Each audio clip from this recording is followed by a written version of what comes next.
안녕하십니까. YTN 라디오 황보선의 출발새 아침 황보선입니다.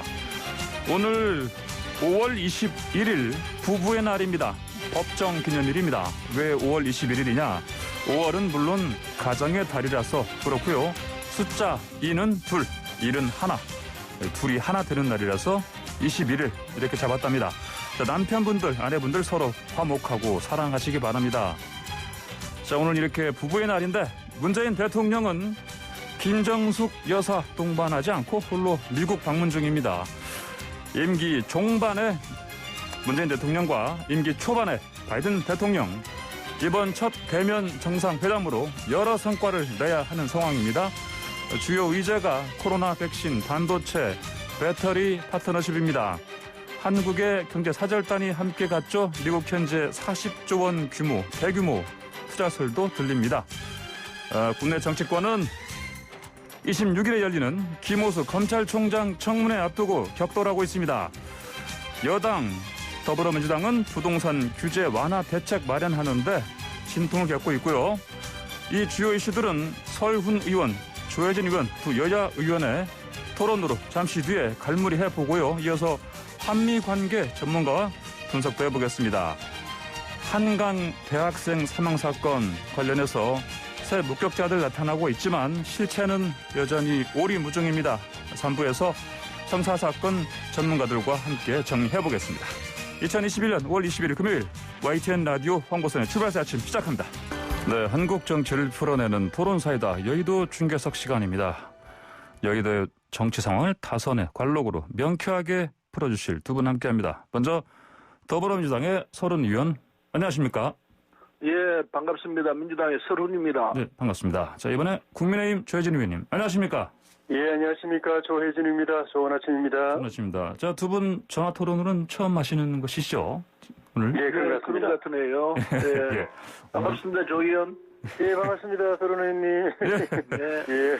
자, 먼저 26일에 개최되는 김호수 검찰총장 후보자 인사청문회, 요즘 언론에서는 2라운드다 이렇게 얘기를 하는데, 여야가 한동훈 검사장 증인 채택 여부 두고 설전을 벌이고 있습니다. 일단 한 검사장 본인은 부르면 나온다 이런 입장인데, 먼저 설훈 의원님, 한 검사장을 증인 채택하면 안 되는 겁니까? 어떻습니까? 못할 것도 없죠. 근데요, 예. 야당이 지금 한 20명이 넘는 정인 참고인을 채택하라고 요구하고 있습니다. 예. 이 김호수 검찰총장 후보자 인사 검증하고는 상관없는 인물들이 대부분인 거로 보여요. 예. 정인 20명 중에서 15명이 예. 김학의 전 차관이 해외로 도망가려고 할 때 막았던 거가 관련 있는 분들입니다. 예.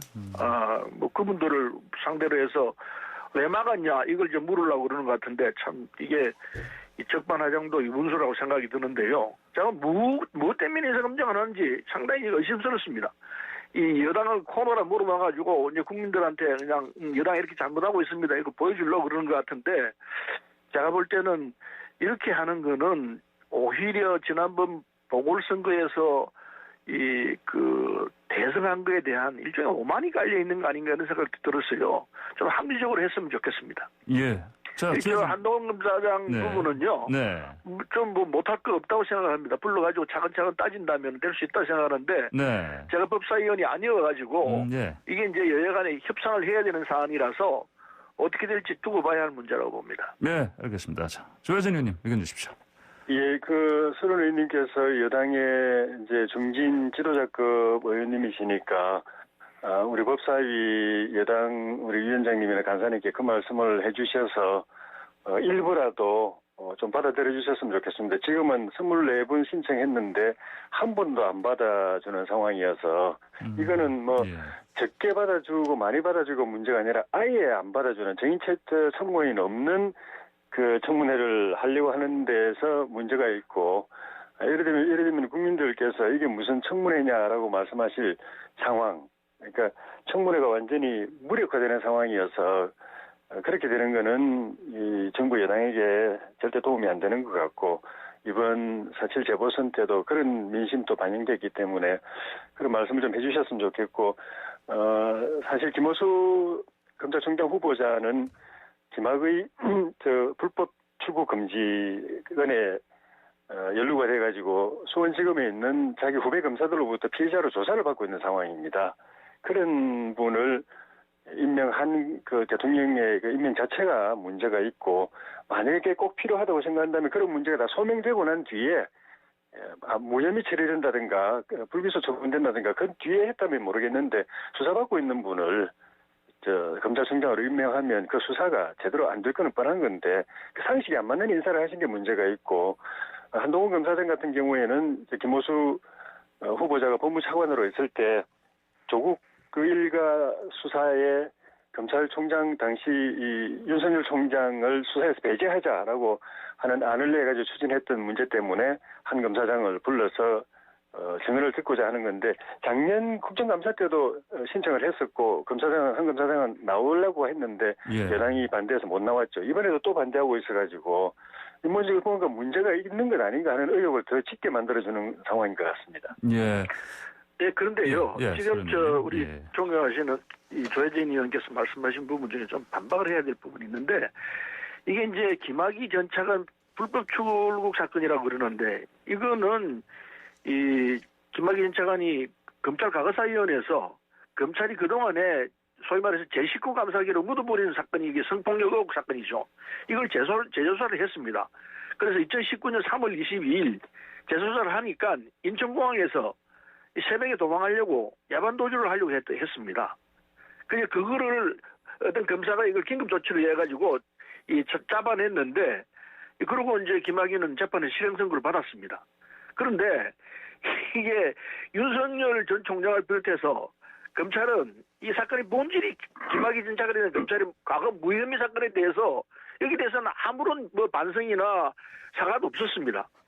여기에 대해서 잘못을 얘기하고 반성하는 것이 검찰이 본래 자세가 되어야 되는데, 이건 어디가 한 데가 없고 그냥 지금 불법으로 출국 금지했지 않느냐, 이것만 가지고 따지고 있는 형국입니다. 도망가는 사람 막아냈는데 이 망한 부분에 대해서 절차상 어떤 문제가 있는지는 모르겠습니다. 그러나 도망가지 못하도록 한 그거 자체가 본질이고, 그리고 도망가도록 해준 사람들에 대해서 수사를 해야 되는데 그건 어디가 안 되고 없고, 그 과정에 대해서만 그냥 문제를 따지고 있는 이 상황이기 때문에 이건 그야말로 이게 적반하장 아닌가, 오히려 도둑이 매를 드는 거 아닌가, 이런 생각을 금할 수 없어요. 그래서 검찰 개혁을 하자는 겁니다. 여기 그거이기 때문에 본질이 뭔지를 정확히 국민들이 이해를 하실 거라 생각합니다. 예, 김학의 전 차관의 그 잘못이 본질이다 이런 말씀이신데요. 예. 불법 출국이 아니고 불법 출국 금지입니다. 아무리 그 대통령께서 저 사람 잡아라고 했다고 하더라도 법에 그 어긋나게 있는 그 범법 행위가 위법 행위가 적발되거나 정식으로 수사가 개시되지 않은 사람을 잡는 건 그는 명백한 불법입니다. 그래서 후배 검사들이 수사해가지고 그 관련된 이성윤 현 중앙지검장을 비롯해서 여러 사람들을 좀 다 기소를 했습니다. 기소된 내용들을 공소장을 통해서 국민들이 다 보게 됐는데, 그 내용을 보면 참 희한합니다. 검찰 권력 안에서 이런 희한한 일이 벌어지고 있구나, 이런 불법이 마구전 저질러지고 있구나 하는 걸 갖다 보게 돼서, 검찰로서는 이번 이 불법 출금 공소장 그 안에 이제 그 이성윤 지검장 혐의를 비롯해서 그런 것들을 다 들여다보고 나니까 정말 기도 안 차는 걸 이제 보게 됐는데, 그 점에서는 그 이번에 그 김호수 후보자가 증인 참고인을 불러놓고 제대로 해명을 하지 않으면은 이 검찰총장으로서 임명돼서는 안 되는 상황이기 때문에 저희가 신청을 했는데, 뭐 여당이 철통같이 막아가지고 한 번도 지금 못 나오게 하니까 참 큰일 났습니다. 복잡하게 말할 것도 없고요. 도망가겠다는 사람을 막았는데, 잡았는데 그걸 문제를 삼는 게 이 사건의 본질입니다. 그래서 이게 뭐가 진실인지 참 답답하기 짝이 없습니다. 도망가는 사람 잡아야 될 거 아니겠습니까?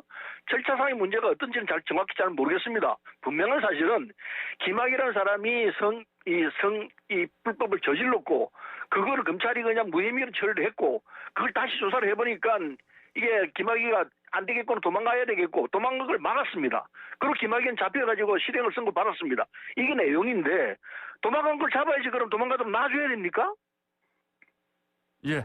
저는 이 점에 대해서 정말 야당이 뭐라고 얘기하는지 좀 듣고 싶어요. 도망간 걸 잡아야 될 것 아닙니까? 도둑놈이 도망가는데 그러면 좀 내버려 둬야 됩니까? 아무나 법적 근거 없이 잡는 그런 현행범이잖아요. 현행범.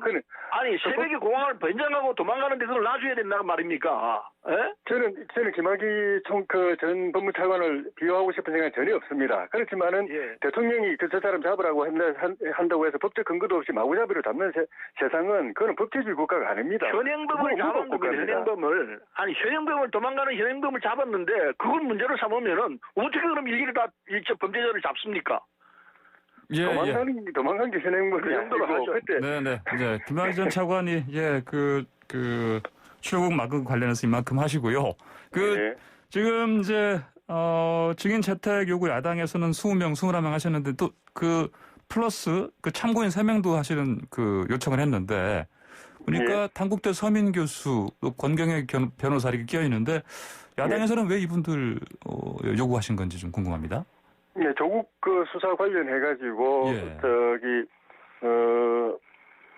김호수 차관이 좀 전에 말씀드린 것처럼 그때 당시 법무부 검찰국장이었던 현 이성윤 중앙지검장하고 같이 이 검찰총장을 수사에서 배제하려는 그런 일을 추진한 그것 때문에 그리고 관련된 다른 조국 수사 관련된 일 때문에 증인 청구인 채택을 받은 것으로 알고 있는데요. 그런 여러 가지 그 당시 법무차관으로 했던 일들이 박상기 장관 때, 조국 장관 때, 추미애 장관 때 이 법무차관으로 있으면서 김호수 후보자가 했던 일들이 이 정권의 검찰 장악, 검찰을 정권의 하수인으로 만드는 일에 앞장서서 총대 메고 했다는 그 혐의고 그 때문에 공로를 인정받아가지고 이번에 검찰총장으로 임명된 건 아닌가. 나머지 1년 남은 대통령 임기에도 그런 식으로 검찰을 이 정권의 이 하수인으로 부리려고 임명한 건 아닌가 하는 그걸 이 청문회를 통해서 규명하기 위해서 여러분들을 증인 참고인으로 요청을 했는데 안 받아들여지고 있는 상황이고 일부는 또 본인들이 또 안 나오려고 하는 분들도 또 계신 것 같습니다. 서른 의원님 방금 말씀드린 참고인 3명 이분들도 반대하시는 겁니까? 네, 지금 우리가 해야 되는 거 검찰 개혁인 거는 야당도 반대 안 합니다. 검찰 개혁 하자고 그러는데 사실은 검찰 개혁을 하자고 그러면서 정인이나 또는 야당이 하고 있는 걸 보면 검찰 개혁을 반대하고 있습니다. 검찰 개혁 하지 말고 그냥 가자. 이게 야당의 기본적인 입장 아닌가 싶고요. 그리고 이번에 참고인이나 이런 분들도 다 보면은 야당의 입장이 동조해서 검찰 개혁 할 게 뭐냐 그냥 가자. 이게 기본 입장일 것이라고 보고 그랬으면 안 된다고 하고 있는 것입니다. 검찰 개혁을 해야 될 것 아닙니까? 검찰이 자기 입맛대로 그냥 자기 마음에 드는 사람은 풀어주고 자기 마음에 없는 사람은 그냥 범죄 행위가 아무것도 없어도 그냥 범죄자로 만들고 이게 지금까지 검찰이 해왔던 간행의 아주 중요한 부분이었습니다. 그걸 개혁하자는데 그거 안 된다 그냥 가자. 이건 아니죠. 그래서 지금 정인 참고인 문제가 이렇게 되고 있는데 어쨌든 이 부분은 법사위에서 골라가지고 정리를 해서 빨리 청문회를 진행시켜야 한다고 생각합니다. 알겠습니다. 자, 김호수 저희가 신청한 증인 참고인들 중에 일부는 참여연대나 민변 소속으로 있으면서 검찰 개혁을 누구보다도 강하게 주장했던 분들입니다. 흔히 말하는 이제 진보 진영에 속한 분들이었는데 이분들이 문재인 정권 들어서 가지고 검찰 개혁이라고 내세워놓고 하는 거 보니까 이거는 검찰 개혁이 아니라 검찰 개악이다.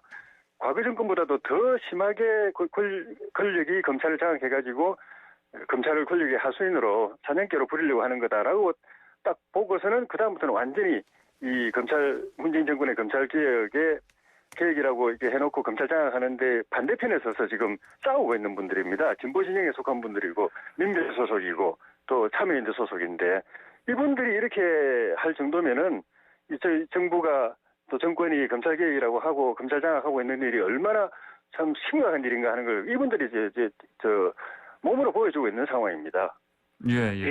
진보 진영이 있다가 보수 진영으로 넘어가는 사람들이 수다히 있습니다. 얼마든지 있기 때문에 진보 진영이 있냐 뭐냐 그게 중요한 게 아닙니다. 검찰 개혁을 진짜 하려고 그러냐 반대하려고 그러냐 그 복심이 뭐냐 이걸 들여다봐야 한다고 생각합니다. 알겠습니다. 자, 그리고 김호수 청문회 이제 열리면요. 자, 조혜진 의원님 아까 부적격이라는 말씀하셨는데 왜 그렇게 생각하시는지 말씀해 주십시오. 뭐라고 하셨나요? 김호수 총장 후보자 청문회에서 저희는 부적격의 의심을 가지고 그걸 사실을 확인하기 위해서 증인 참고인들을 그렇게 불러온 거고요. 최종적으로는 그분들을 다 불러가지고 후보자 앞에서 증언을 들어보고 또 후보자의 소명을 들어보고 마지막에 최종적으로는 공식 적격 부적격을 판단할 생각인데 예. 원천적으로 정인 청구에는 한 명도 안 부르고 정인 청구에는 없는 말 그대로 맹탕 청문회를 하려고 하니까 이거는 뭐 적격 부적격을 넘어서 가지고 청문회 자체가 완전 무의미한 그런 청문회로 가고 있는 상황입니다. 예. 저희가 이분이 부적격이라고 생각하는 이유 중에 하나는 검찰의 생명이 독립성, 정치적 중립성 이런 건데 이분은 그동안에 좀 전에 말씀드린 것처럼 법무차관으로 있으면서 장관 3분 모시면서 정권적 차원에서 검찰을 장악하고 하수인으로 만들려고 하는 그런 일, 검찰의 독립성, 중립성을 완전히 무너뜨리는 일에 앞장서온 그런 일을 해온 분입니다. 지금 중앙지검의 이성윤 지금 검사장이 그때 법무부 검찰국장으로 있으면서 같이 그런 일을 한 혐의고 구체적으로는 좀 전에 말씀드린 것처럼 이런 윤석열 검찰총장을 조국 수사에서 배제하려고 하는 움직임 그런 역할을 한 것 때문에 시민단체로부터 고발당해가지고 지금 수사를 받고 있는 상황이고 김영학의 불법 출금 사건 때로는 지금 수원지검의 검사들로부터 후배 검사들로부터 피해자를 좀 조사받고 있는 분인데 이런 분을 검찰총장으로 임명하는 대통령의 인식이 도대체 뭐냐? 그걸 제대로 한번 따져보고 싶은 거죠. 예. 자, 마지막으로 서른 의원님 저 말씀 듣고 네. 잠깐 광고 듣고 돌아야 되겠습니다. 예. 네, 시민단체로부터 고발받았다는데 시민단체 중에서 아주 극보수적인 시민단체가 얼마든지 있습니다. 시민단체라고 해서 다 그냥 오름단체라고 생각하는 것도 넌센스고요. 어쨌든 김호수 총장 후보자는 지금까지 이 검찰 또는 법 쪽에 내에서 온건한 사람, 합리적인 사람 이렇게 평을 받고 있는 것은 부인할 수 없을 겁니다. 그런데도 불구하고 야당이 이런 식으로 이런 분들도 안 된다고 그러면은 누구를 내놓더라도 야당은 안 된다고 그럴 겁니다. 그래서 야당 입장을 이해도 합니다. 하지만 그렇다 하더라도 정도가 있는 거이지 김호수 후보 정도 되는데 안 된다고 그런다면은 그건 더 이상 할 말이 없습니다. 따라서 이 부분은 지금 우리 이 법사위원들이 다 안 된다고 하는 이유를 심정적으로 이해를 합니다. 그러나 그것도 협상용이지 전부 다 안 한다고 하겠습니까? 야당은 그냥 맹탕국회다 이렇게 얘기를 하는데 그거 아닙니다. 얘기를 하자고요. 합리적으로 문제를 풀어야지 전혀 안 될 사람과 끼워 넣어가지고 이렇게 얘기를 하니까 그거 다 안 하겠다 이렇게 얘기할 수밖에 없는 거죠. 협상해서 정확한 사람을 골라내서 정말 이 창구인이 될 수 있는지 정인이 될 수 있는지 골라서 정리를 하면 안 될 것 없다고 생각합니다. 예, 알겠습니다. 자, 두 의원님 잠시 잠깐 광고 좀 들으시고요. 이후에 다시 돌아와서 이번에는 문재인 대통령의 방미 이 관련해서 좀 토론을 이어가도록 하겠습니다. 잠시 뒤에 뵙겠습니다. 네, 황보선의 출발새 아침 2부 시작합니다. 민주당의 서른 의원 그리고 국민의힘의 최혜진 의원과 함께하는 여의도 중계석 이어갑니다.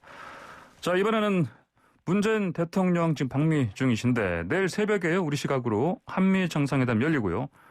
자, 주요 의제가 코로나 백신 파트너십, 대북 정책 조율 이런 것일 텐데요. 자, 서른 의원님 먼저 이번 순방에서 가장 큰 중요한 성과 어떤 걸 내야 된다고 보십니까? 여러 가지가 있죠. 경제적인 문제도 있고 외교적인 문제도 있는데 우선 경제적인 문제는 백신 문제가 있죠. 미국이 이제 백신 개발 기술을 갖고 있고 우리는 백신 생산 기술을 이제 갖고 있습니다. 이 두 개를 합치면은 정말 이게 환상적인 백신 파트너십이 된다고 보죠. 이걸 잘 구축해야 할 것 같고 사실은 이게 우리가 11월쯤 되면 집단 면역이 될 거라고 보고 있거든요. 이 백신은 이제 확보를 했는데 이게 대체로 하반기에 있습니다. 그런데 문제는 지금 충분히 우리가 접종할 수 있는 물량을 갖고 있어요. 시민들이 지금 접종을 좀 깊이 하는 것 같은데 빨리 예약을 해가지고 이 접종을 하는 게 이게 코로나를 막는데 제일 중요한 문제이기 때문에 어쨌든 이 백신 파트너십을 구축하는 거 이게 좀 대단히 중요할 것 같고요. 그래서 반도체 배터리 이 문제를 놓고 미국과 중국이 지금 격심한 격렬한 지금 경쟁을 하고 있지 않습니까? 우리가 중간에 끼어 있는데 어쨌든 반도체가 됐든 배터리가 됐든 미국에 더 투자를 해야 할 거라 생각합니다. 그 문제도 정리를 잘 하신다면은 경제적인 문제 그리고 백신 문제 이게 아마 큰 문제 없이 잘 정리가 될 수 있을 거라 생각을 하고요. 그래서 무엇보다도 북미 협상에서의 이 문제점 이걸 우리가 주도를 하면서 이 바이든 정부는 전환 정부하고 다르게 합리적으로 문제를 풀고 있기 때문에 대단히 안심이 우리가 됩니다. 그래서 아마 문재인 대통령하고 바이든 대통령하고 같이 이 북미 문제 그리고 남북 문제, 이 문제를 놓고는 잘 합의가 되었을 거라 생각해서 상당한 성과가 있지 않겠나. 네, 이렇게 생각하고요. 이번에는 뭐 애교 의뢰는 별로 의미가 없습니다. 실무 이 회담이기 때문에 예. 있는 그대로만 이렇게 하자 이런 입장이라서 아마 효과는 크고 이런 형식 절차는 별로 구애 안 받는 이런 그 방미가 될 거라 생각해서 이번에 우리 일본이 이어서 바이든 대통령이 되고 난 두 번째 정상회담 아닙니까? 예. 그걸 보면은 우리 한국 위상이 어디까지 올라와 있다는 걸 좀 보여주는 부분이기도 하고 어쨌든 백신, 경제 그리고 북미 관계 이 문제를 잘 정리해서 올 수 있으리라 생각해서 기대가 됩니다. 예, 알겠습니다. 조혜진 의원님께서는 이번 정상회담에서 꼭 어떤 걸 이뤄낸다 이렇게 보십니까? 예, 국민들이 직접적으로 기대하는 거는 예.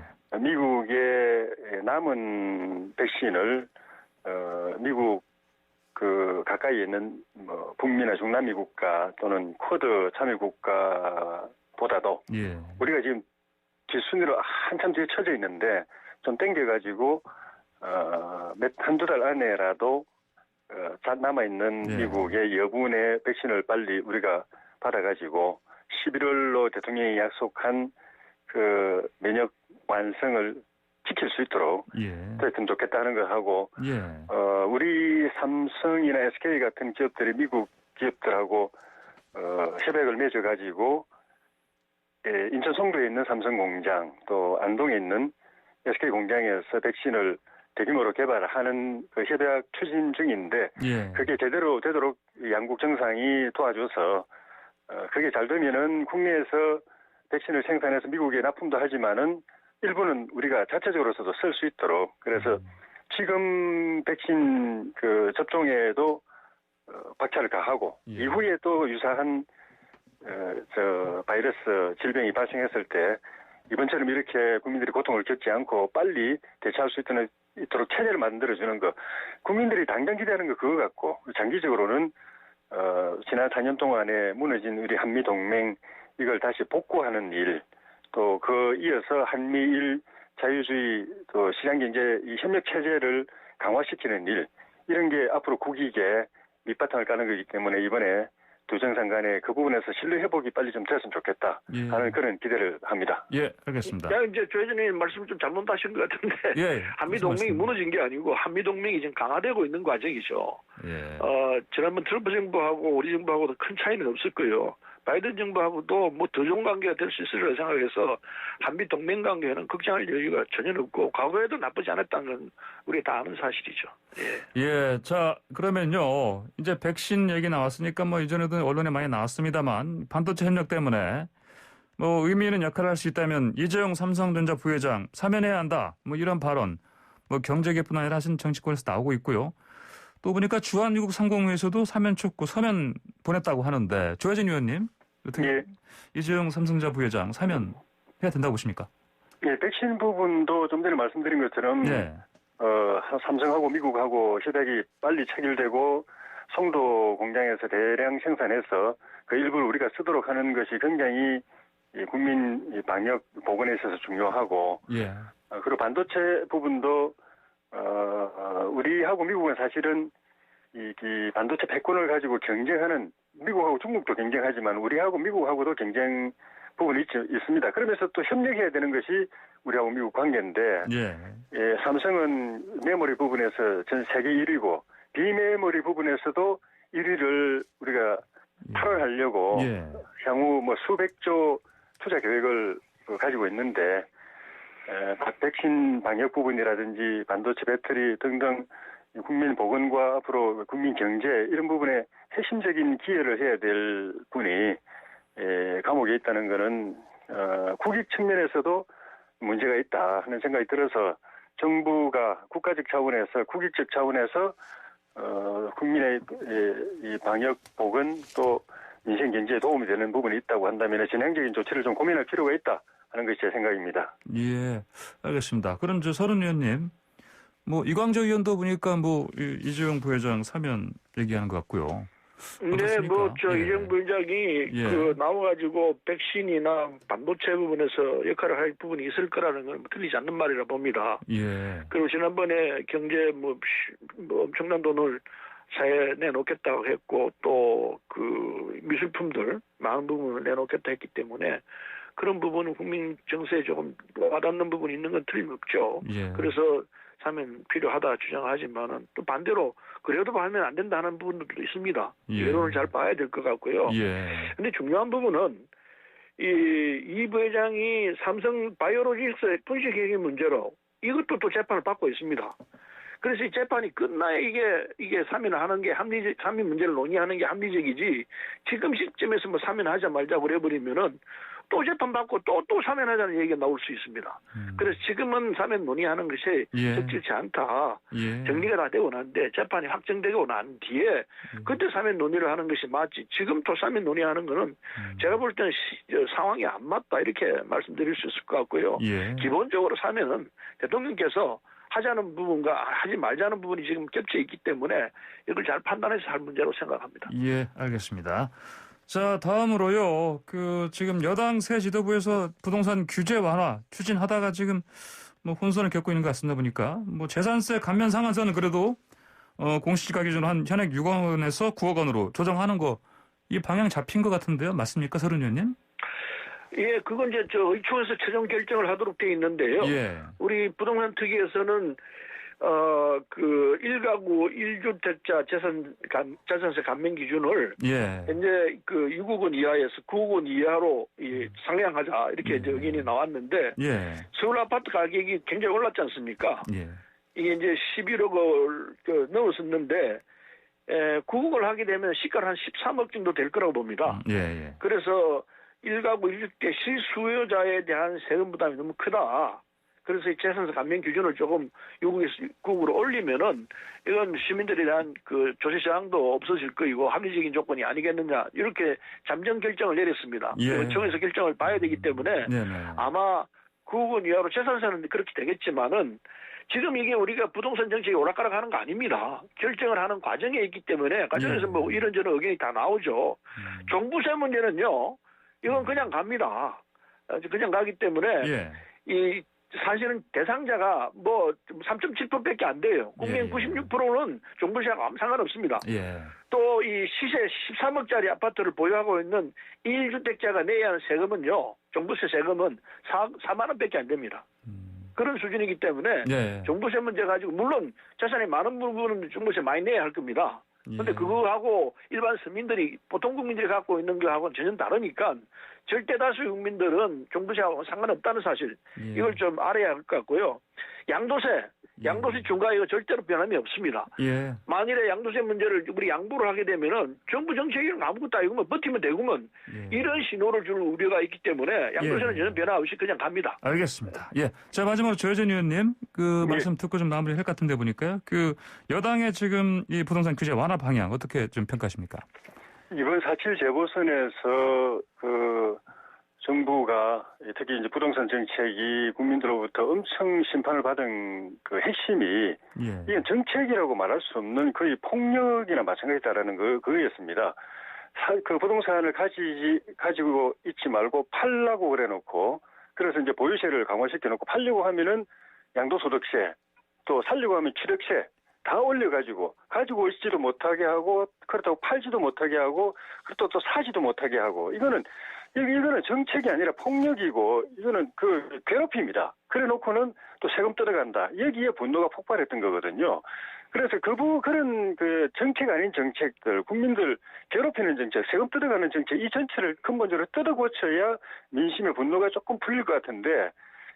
정부에서 4.7 재보선에서 그런 심판을 받고 일부에서 나오고 있는 이야기라고 해봐야 사실은 미세 조정 정도 수준인데 그것도 내부에서 강경파 또는 친문 이쪽에 의해서 좀 제대로 받아들여지지 않고 송영길 대표나 또 김진표 예. 부동산 특위 위원장이나 예. 이런 분들의 의견이 지금 제대로 이렇게 수용이 안 되는 걸 보고서 예. 부동산 정책 근본이 바뀌기는 참 민주당 또 문재인 정부 안에서는 참 힘들겠다 하는 예. 그런 생각을 하게 됩니다. 예, 알겠습니다. 자, 오늘 두 분의 토론 여기까지 듣고 마무리해야겠습니다. 감사합니다.